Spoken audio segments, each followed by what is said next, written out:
2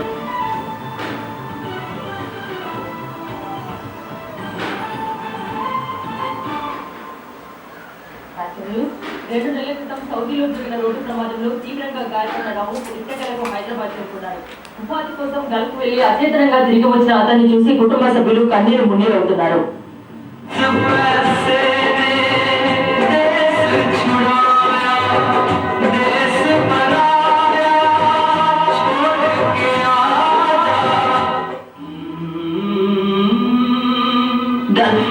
ఈ ఎడారి ఓయాసిసే బతుకు భారమైన వారికి దాహం తీర్చే నీటి చిక్క.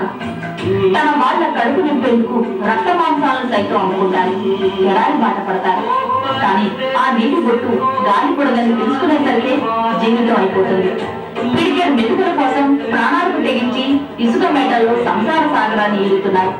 అలానే బతుకు బండిని లాగేందుకు సౌదీ వెళ్లాడు బిలాదుల్లా ఖాన్ అలియా రౌఫ్. ఏమైంది?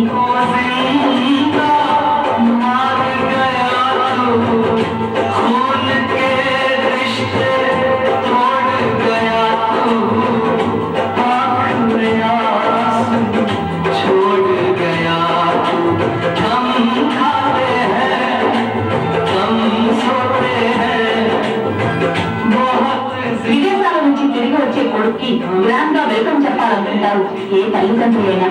కానీ రౌఫ్ తల్లిదండ్రులు ఇలా కొడుకులు రిసీవ్ చేసుకున్నారు.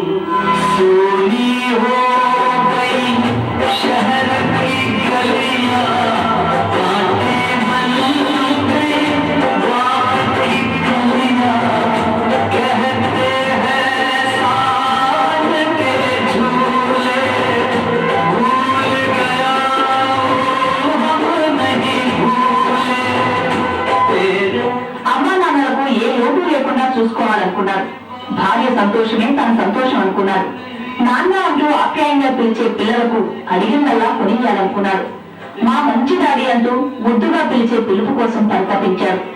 ఎంత కష్టమైనా సరే తన వారి ఆనందం కోసం బతకాలనుకున్నాడు. మనసుకు సర్ది చెప్పుకున్నాడు. ఈ బంధాలన్నింటినీ కాదనుకుని వారి కోసం వారి ఆనందం కోసం సౌదీ వెళ్లాడు. దేశం కాని దేశంలో బతుకు తెరువును వెతుక్కున్నాడు. బిన్ లాడెన్ కంపెనీలో ఉద్యోగం దొరకడంతో కష్టాలు తీరాయనుకున్నాడు.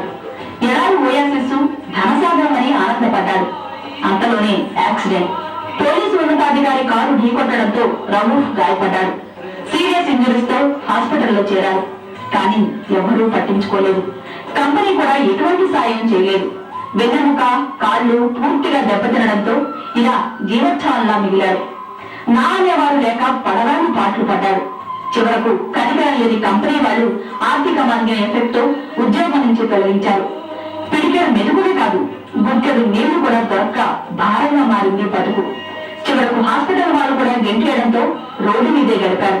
స్వదేశానికి రావాలన్నా చేతులు పైసా లేవు. దుర్భర జీవితాన్ని గడుపుతున్న రౌఫ్ పరిస్థితిని తెలుసుకున్న గల్ఫ్ ఎంప్లాయీస్ ఫోరం అతన్ని హైదరాబాద్ కు చేర్చింది. తల్లిదండ్రులకు అప్పగించింది. एक्सीडेंट किया पुलिसमैन है तो उसका कहना था कि मैं अभी गरीब आदमी हूँ, कुछ नहीं कर सकता हूँ, मेरे पास इंश्योरेंस है, मैं वो इंश्योरेंस पे करता हूँ, तो जब केस होगा तो जब देंगे पैसे नहीं कॉम्पनसेशन रहेगा. तो it will take a long time to see due course and give the formalities to be done. It may take 2 years, 4 years, 5 years, whatever it may be. It goes up to the court, I mean. Airport నుంచి గోల్కొండ బంజారా దర్వాజాలోని తన ఇంటికి చేరుకున్న రౌఫ్ ఆ భయంకరమైన ఘటనను తలుచుకుంటూ కన్నీరు కార్చాడు. తన వారి దగ్గరకు చేర్చిన గల్ఫ్ ఎంప్లాయీస్ ఫోరం కు కృతజ్ఞతలు తెలిపారు. पूरे सारे पेशेंट वहाँ पे फंसे हुए हैं जो कि इंडिया आना चाहते हैं, किसी को भी मेरी नसीब हेल्प नहीं है.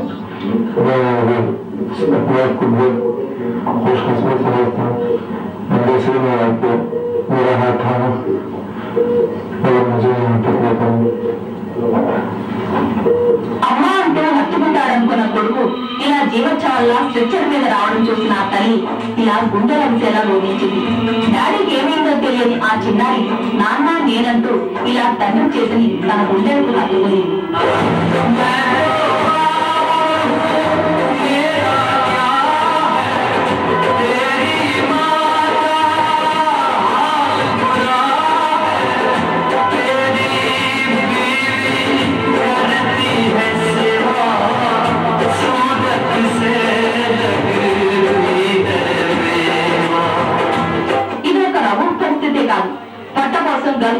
బాధపడుతున్న ప్రతి ఒక్కరి జీవితంలోనూ ఇలాంటి ఎన్నో విషాదాలున్నాయి.